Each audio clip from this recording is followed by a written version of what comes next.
எல்லோருக்கும் வணக்கம். முதல்ல இந்த ஃபங்க்ஷன் கொஞ்சம் லேட்டாக ஆரம்பித்ததுக்கு மன்னிக்கணும். ஏன்னா வேறு ஒரு இடத்துலேருந்து வர்றதுக்குள்ளே லேட் ஆயிடுச்சு. ஸோ தப்பாக நினைக்க வேணாம். கத்தி சண்டே வந்து இந்த படம் நல்லா வரணும், இந்த நல்ல ஸ்கோப் இருக்குது, நல்லா வரக்கூடிய ஸ்கோப் இருக்குது. அதனால தான் மேக்கிங்லேயும் சரி இப்போ வரைக்கும் வந்து கிட்டத்தட்ட டைட்டிலுக்கு ஏற்ற மாதிரி நிறைய முறை கத்தி சண்டை ஆயிருக்கு. ஏன்னா ஒரு ஃப்ரீடம் எனக்கு ரொம்ப பிடிச்சது. சுராஜ் சார்கிட்ட வந்து அந்த ஃப்ரீடம், நல்ல கருத்து, நல்ல சஜஷன் தான் இம்மிடியட்டாக அவர் ஏற்றுப்பார், எந்த ஈகோ இல்லாமல். ஆதி அதான் அவர் சொன்ன மாதிரி ஃபஸ்ட்டு ஃபோன் பண்ணி இந்த மாதிரி இப்போ இந்த படத்துக்கு மியூசிக் பண்ணுறா அப்படின்னு சொல்லும்போது, இல்லைண்ணா அப்படின்னா இல்லை இந்த படத்துக்கு மியூசிக் பண்ணிடுறான்னு சொல்லிட்டு அவன் ஆஃபீஸ்க்கே போயிட்டு கமிட் பண்ணிட்டான். அவனை கமிட் பண்ணி அப்புறம் வி ஸ்டார்டட் ஆஃப். பட் இந்த படம் நான் பண்ணுறதுக்கு முக்கிய காரணம் எனக்கு பிடித்த அந்த லெஜெண்ட் வடிவேல் அண்ணன்.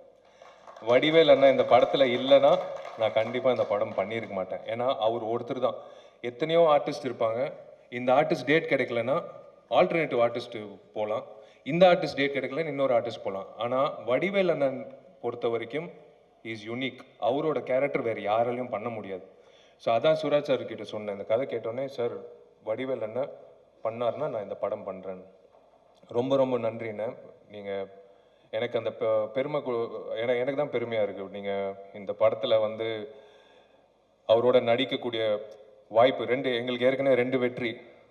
மொதல் வெற்றி வந்து திமிரு, 2வது வெற்றி எனக்கு கூடவே ஒரு அண்ணனாக இருந்து நடிகர் சங்கம் தேர்தலில் வந்து வெற்றி அடைய வச்சார். அது எங்களோட 2வது வெற்றி. இப்போ 3வது கத்தி சண்டை. I thank Vadivel Anna for everything. அது வந்து இதுக்கு மேலே சொல்லக்கூடாது, அது ஸ்க்ரீனில் வரும்போது எல்லாரும். ஏன்னா நான் எங்கே போனாலும், கவர்மெண்ட் ஆஃபீஸ்க்கு போனாலும் சரி, எங்கே ஒரு போலீஸ் ஆஃபீஸரை சந்தித்தாலும் சரி, எல்லாரும் கேட்குற ஒரே விஷயம், வடிவேல் உங்கள் படத்தில் நடிக்கிறாராமே. ஆமாம் சார், எப்போ வருது படம்? ஏன் சார் அப்படி கேட்குறீங்கன்னு நான் கேட்டேன். ஐபிஎஸ் ஆஃபீஷியல்ஸ்லேருந்து எல்லாருமே, கவர்மெண்ட் ஆஃபீஷியல், இல்லைங்க எங்களுக்கு ஒரு ஸ்ட்ரெஸ்ஃபுல் லைஃப், காலையிலேருந்து சாயந்தரம் வரைக்கும் எல்லாத்தையும் முடிச்சுட்டு வீட்டுக்கு போகும்போது 10:30 மணிக்கு அந்த டிவி ஆன் பண்ணி வடிவேல் அண்ணாவோட காமெடி ஒரு 1/2 மணி நேரம் பார்த்தா போதும், நிம்மதியாக தூக்கம் வரும். So we are waiting for him to come back நாங்கள். ஸோ அந்த மாதிரி ஒரு லெஜெண்ட் இந்த படத்தில் இருக்கிறது வந்து எனக்கு ரொம்ப சந்தோஷமாக இருக்குது. ரொம்ப ரொம்ப நன்றிண்ணா. சூரி என்னோட பிரதர் இந்த படத்தில் கலக்கியிருக்காப்புல. மறுபடி எப்போ இது அமையும்னு தெரியாது, சூரியும் வடிவேல் அண்ணா ஒரே படத்தில் கிடைக்கிறதுக்கு.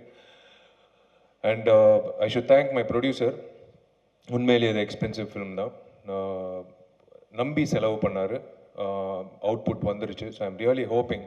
And I thank mister Jayakumar, cameo films. இந்த படத்தை நீங்கள் டிஸ்ட்ரிபியூட் பண்ண போகிறீங்க. Definitely it will do very well. இந்த படத்தில் ஒரு மெசேஜ் இருக்குது, கண்டிப்பாக எல்லாருக்கும் பிடிக்கும்.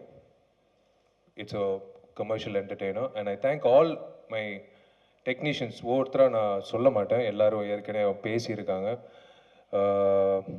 எனக்கு தெரிஞ்சு நான் கூப்பிட்டா கூட ரிச்சர்ட் என்னோட மறுபடியும் படம் பண்ண மாட்டான், அவ்வளோ டார்ச்சர் பண்ணியிருக்கான் அவனை.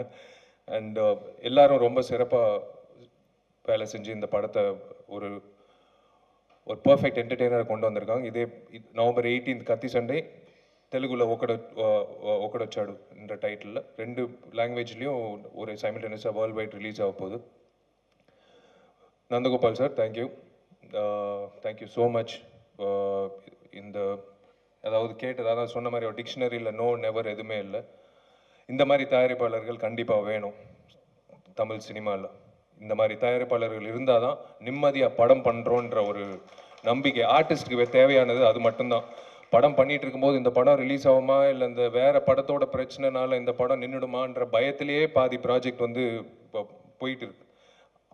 அது மத்தியில் இப்படி ஒரு நிதானமான ஒரு தயாரிப்பாளர் கிடைக்கும் போது, ஒரு நடிகனா அவருக்கு ஒரு நல்ல வெற்றி படம் கொடுக்கணும்னு சொல்லி நான் எக்ஸ்ட்ராவாக உழைச்சிருக்கேன். ஸோ இந்த படம் டெஃபினட்டாக உங்களுக்கு நல்லபடியாக அமையும் நான் நம்புகிறேன். Media, thank you so much, all forms of media. ஒரே ஒரு ரிக்வெஸ்ட், அது எப்படின்னு சொல்கிறதுன்னு தெரியல. In fact reviewing a film is definitely அவங்களோட விருப்பம். It is freedom of expression. ஆனால் சம்டைம்ஸ் வந்து படம் ஓடிட்டு இருக்கும்போதே அந்த ரிவ்யூ ஷோ முடியறதுக்கு முன்னாடியே வந்து நிறைய இடத்துல வந்து ரிவ்யூ வந்துடுது. இது நான் குத்தமாக சொல்ல, ஏன்னா நான் உங்களெல்லாம் நண்பர்களாக நான் பார்த்துருக்கேன் இந்த 12 வருஷம் ஒரு நடிகனா. ஏன்னா உங்களால் தான் நான் வந்து ஒரு புதுமுக நாயகனாக இருந்து இன்னைக்கு வந்து இந்த இடத்துக்கு வந்திருக்கேன்னா you're also been a very big support. இந்த ரிவ்யூவிங் மட்டும் கொஞ்சம் ப்ரீதிங் ஸ்பேஸ் வேணும் ஒரு படத்துக்கு. பார்க்குற ஆடியன்ஸே வந்து அடுத்த ஷோ போகிறதுக்கு முன்னாடியே எல்லாம் வந்து போட்டு கிளின்னு கிளிக்கிறாங்க. அஃப்கோர்ஸ் அந்த மாதிரியும் படம் இருக்கும். பட் இருந்தாலும் ஒரு ரிக்வெஸ்ட், ஒரு நடிகனா, இது நான் நடிகர் சங்க பொதுச் செயலாளராக நான் உங்ககிட்ட கேட்கல, ஒரு ரிக்வெஸ்ட், கொஞ்சம் தாமதமாக அந்த ரிவ்யூன்ற ஒரு விஷயம் வந்து போட்டிங்கன்னா நல்லா இருக்கும். Thanks to every one. And Murugaraj அண்ணனுக்கு ரொம்ப ரொம்ப நன்றி.